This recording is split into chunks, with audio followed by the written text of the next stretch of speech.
नमस्कार दोस्तों, आप सबका स्वागत है फिर से टॉक विद अलका आवाम की आवाज में। मैं आ चुकी हूं आप सबके साथ एक बार फिर से बहुत कुछ शेयर करने के लिए। कहते हैं ना कि दाल में काला नहीं, पूरी दाल काली है और इसमें मैं चुप नहीं रहूंगी। बात अभी जस्ट जो भी कुछ सामने पता चला है मैं आप लोगों से शेयर करना चाहती हूं।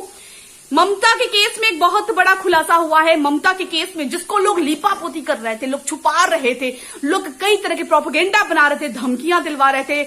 मुझे इतनी धमकी एक पत्रकार ने दी। आज उस पत्रकार से मैं सवाल करूंगी कि मैंने कहा था कल तुमसे कि एक दिन आएगा जब मैं तुमसे सवाल करूंगी और तुम मेरी बातों का जवाब देना। तो चलिए दोस्तों, मैं आपको बताता चलूं कि इस केस में हुआ यह है कि जब पुलिस कंप्लेन हुई है और जब पुलिस दरवाजे पे गई है तो इतने सारे राज बाहर आए हैं कि मैं क्या ही बोलूं। मैंने कहा था ना कि इंसान को जब दिल में कहीं लगे कि यहां पे कुछ गलत है तो उसके लिए आवाज उठाइए, उसके लिए चुप मत रहिए, आवाज उठाइए। फाइनली जब मैं सबसे पहले धन्यवाद देना चाहूंगी वहां के आईएएस अविनाश जी सर का। और सर सच में कानून व्यवस्था पे एक बार फिर से भरोसा कायम करने के लिए आपका बहुत बहुत धन्यवाद। आपको मैं जितना भी करूं सर ना, आपको शत नमन है मेरी तरफ से कि आपने एक बार फिर से मेरा विश्वास कानून व्यवस्था पे और मजबूत कर दिया है। तो चलिए बताते हैं कि पूरी टीम गई थी ममता के घर, और ममता के घर जब गई तो बहुत सारी चीजें पता चली। मैंने कहा था ना कि इसमें पीछे कोई है।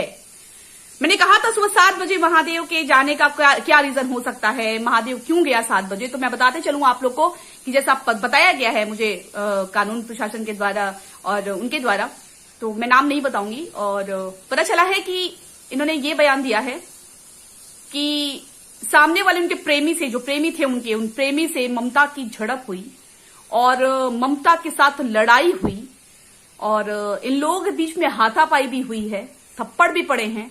उसके बाद से वो वहां से निकल गया और निकलने के ठीक बाद मां निकली बच्चों को ढूंढने के लिए। और बच्चों को ढूंढने के बाद जैसे ही आती है, कुंडे में उसकी लाश टंगी मिलती है। और जैसा कि मैंने जिस रस्सी का जिक्र किया था वही रस्सी थी। कहते हैं ना कि हे भगवान, मुझे इतनी शक्ति देना कि मैं इन जैसे झूठों के सामने लड़ सकूं। इतनी सारी बातें की गई, हमें इतना बदनाम करने की कोशिश की गई, लेकिन हम किसी भी महिला के साथ गलत नहीं होने देंगे। कुंडे में उसकी लाश टंगी मिली। जब घर आए उसकी लाश को उतारा गया, उस पर विचार विमर्श किया गया और सब कुछ आपके सामने है। अब फिलहाल अब ये रीजन रह गया है कि उस लड़की के पीछे क्यों और कैसे मौत हुई है वो जानना है, इसके पीछे का रीजन क्या है। और दूसरी बात मैं बताते चलूं आपको कि कानून ने ये बोला है कि बेशक आप हमारी मदद कीजिए और आपका भी एक अधिकार है कि आप भी लड़ सकते हैं। आप हमें चीजें, और हम अपना काम करेंगे, आप अपना काम करते रहिए। भारत का नागरिक होने के नाते आप लगे रहिए। और ममता का मोबाइल क्यों नहीं दिया गया? ममता की मोबाइल में ऐसा क्या था? ममता की मोबाइल को पुलिस को हैंडओवर क्यों नहीं किया गया? तो पुलिस को ममता का मोबाइल चाहिए। अगर नहीं दिया गया तो मैं यहां से वकील हायर कर रही हूं और वो वकील एक मुकदमा कायम कराएगा और जिसमें बहुत सारे लोगों का नाम होगा। ये मैं अब यहां वीडियो में बोल रही हूं क्योंकि अब चीजें क्लियर हो चुकी हैं, क्योंकि पुलिस की बातें झूठी नहीं होती हैं। पुलिस ने सारे तथ्य छानबीन जांच पड़ताल करने के बाद, मैं ये नहीं कहती मां की गलती थी, मैंने कभी नहीं कहा मां की, बस मां ने मैटर को छुपाया क्यों, मां ने मैटर को दबाया क्यों, मां ने झूठ पे झूठ क्यों बोला? आखिर मां हर कदम पे झूठ बोल रही थी। कहते हैं ना, क्राइम हमेशा दस्तक देता है। उस बच्ची के पीछे मरने का कौन कारण है, कौन वजह है, वो सामने आना चाहिए। फिलहाल ममता का मोबाइल जल्द से जल्द जाके थाने में अगर प्रोवाइड नहीं कराया गया शाम तक, तो मैं जाहिर तौर पे वहां पे कंप्लेन अब फाइल कराऊंगी लिखित रूप से, वो भी हो जाएगा। और नहीं तो आप लोग प्लीज मदद कीजिए ताकि सच सामने आ सके। मैं आप लोगों से हाथ जोड़ के विनती करती हूं, इसमें जो जो लोग हैं, जो उनके घर परिवार, उनके ससुराल वाले, उनके मायके वाले, जो भी लोग हैं, आप लोग प्लीज ममता के फोन को पुलिस प्रशासन को प्रोवाइड कराइए ताकि इस पे जांच हो सके, सच और पूरी तरीके से सामने आ सके। और हम इस सच को भी सामने लाकर रहेंगे जिस तरीके से हमारी पहले पड़ाव में जीत हुई, और हम सच सामने ला सके कि ममता की मौत फांसी लगाने की वजह से हुई है।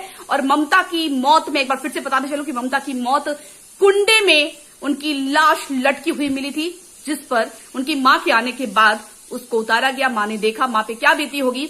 अब मैं बोलती हूं कि माता श्री आपने सच अगर पहले ही बता दिया होता तो हम लोग इतना परेशान नहीं होते। आपकी बच्ची के लिए इंसाफ की लड़ाई लड़ रहे हैं। अब ये इंसाफ की लड़ाई, ये जंग जारी रहेगा। मैं आप लोगों से दरख्वास्त करती हूँ, रिक्वेस्ट करती हूँ, जितने भी यूट्यूबर हैं जो सच का साथ देते हैं, कि प्लीज इस पे अपनी आवाज बंद मत करिएगा। ममता के गुनहगार भी सामने आने चाहिए, किसके कारण ममता की मौत हुई है, जो भी कुछ है, वजह बेवजह सब कुछ जो भी है वो सामने आए, ताकि हम शांति से रात को सो सके, क्योंकि मेरी रातों की नींद और दिन का चैन छीन चुका है। तो प्लीज हमसे हमारा कदम से कदम मिला के साथ दीजिए और ममता के मोबाइल को जल्द से जल्द थाने में प्रोवाइड कराया जाए, ताकि जांच पड़ताल हो सके। और अगर मोबाइल से कुछ भी छेड़छाड़ भी हुई है तो जिसने भी छेड़छाड़ की है वो रेडी रहेगा जवाब देने के लिए। फिलहाल के लिए इतना ही, मिलते हैं आपसे शाम को फिर एक वीडियो में, और तब तक के लिए नमस्कार। और कृपया करके अफवाहों से दूर रहें। जितना कुछ मैंने बताया अपने मुंह से वो बिल्कुल एक एक लाइन सही है। किसी भी तरह के अफवाहों से दूर रहें, मैंने बार बार चेतावनी दी है। नमस्कार, जय हिंद, जय भारत।